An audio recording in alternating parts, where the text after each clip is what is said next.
ইউটিউবে সরকারি চাকরিজীবীদের নবম পে স্কেল অথবা বেতন বৃদ্ধি নিয়ে যে সকল গুজব চলছে দয়া করে এসব এড়িয়ে চলার চেষ্টা করুন। সরকারি চাকরিজীবীদের নবম পে স্কেল অথবা বেতন বৃদ্ধি সংক্রান্ত এসব তথ্যের কোনো ভিত্তি অথবা উপযুক্ত রেফারেন্স নেই। কোনো প্রকার উপযুক্ত রেফারেন্স অথবা সঠিক তথ্যের উপর এসব ভিডিও তৈরি করা হচ্ছে না। সঠিক তথ্য হচ্ছে অন্তর্বর্তীকালীন সরকারের প্রধান উপদেষ্টা সহ কোনো উপদেষ্টা নবম পে স্কেল অথবা সরকারি চাকরিজীবীদের বেতন বৃদ্ধি নিয়ে কোনরূপ মন্তব্য অথবা বৈঠক করেনি। বাংলাদেশ প্রশাসনিক কর্মকর্তা বাস্তবায়ন ঐক্য পরিষদের উদ্যোগে আগামী ৩১ আগস্ট ২০২৪ শনিবার সকাল ৯টা ৩০ জাতীয় প্রেস ক্লাব ঢাকায় প্রজাতন্ত্রের কর্মচারীদের পদবি ও বেতন বৈষম্য নিরসন ও বৈষম্যমুক্ত নবম পে স্কেল গঠন শীর্ষক আলোচনা সভার আয়োজন করা হয়েছে। প্রধান অতিথি হিসেবে থাকবেন গণ অধিকার পরিষদের সভাপতি জনাব নুরুল হক নুরু। অনুষ্ঠানে সভাপতিত্ব করবেন জনাব আবু নাসির খান, সভাপতি, বাংলাদেশ প্রশাসনিক কর্মকর্তা বাস্তবায়ন ঐক্য পরিষদ। আমাদের দীর্ঘদিনে এই বেতন বৈষম্য সম্বন্ধে হয়তোবা অন্তর্বর্তীকালীন সরকারের প্রধান উপদেষ্টা সহ সকল উপদেষ্টা অবগত নয়।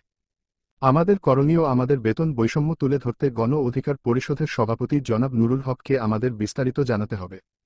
৩১ আগস্টে জাতীয় প্রেস ক্লাব ঢাকায় প্রজাতন্ত্রের কর্মচারীদের পদবি ও বেতন বৈষম্য নিরসন ও বৈষম্যমুক্ত নবম পে স্কেল গঠন শীর্ষক আলোচনা সভাকে ফলপ্রসূ করতে আমাদের অথবা ঢাকায় আমাদের যে সকল সরকারি চাকরিজীবী ভাইয়েরা আছে তাদের উপস্থিতি একান্ত কাম্য।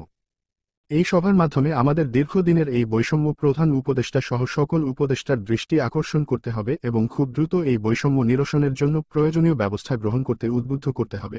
১১ থেকে ২০ গ্রেডের সকল কর্মচারীদের পিঠ একদম দেয়ালে ঠেকে গেছে, এভাবে আর চলতে পারে না। তাই নিজ নিজ অবস্থান থেকে দীর্ঘদিনের এই বৈষম্যের বিরুদ্ধে আওয়াজ তুলতে হবে। সাম্প্রতিক সময়ে টিএসসিতে সমন্বয়কদের সাথে ১১ থেকে ২০ গ্রেডের সরকারি কর্মচারী ফোরামের কিছু নেতৃবৃন্দ বৈষম্য নিয়ে অনানুষ্ঠানিক কথা হয়েছে। তারা আনুষ্ঠানিক বৈঠক করতে দেশ স্থিতিশীল হওয়ার জন্য সময় চেয়েছিলেন। এরপর তাদের থেকে তেমন কোনো সাড়া পাওয়া যায়নি। তবে আমাদের উচিত শুধুমাত্র সমন্বয়কদের আশায় বসে না থাকে আমাদের নিজ নিজ কর্মক্ষেত্র থেকে দীর্ঘদিনের এই বৈষম্য তুলে ধরে দ্রুত এই বৈষম্যের অবসানের বিরুদ্ধে আওয়াজ তোলা। বৈষম্য বিরোধী বাংলাদেশের কথা বলছেন। সবচেয়ে বড় বৈষম্য আয়ের বৈষম্য। এই বৈষম্য দূর করতে না পারলে মূল্যস্ফীতির লাগাম টেনে ধরা অসম্ভব হয়ে যাবে।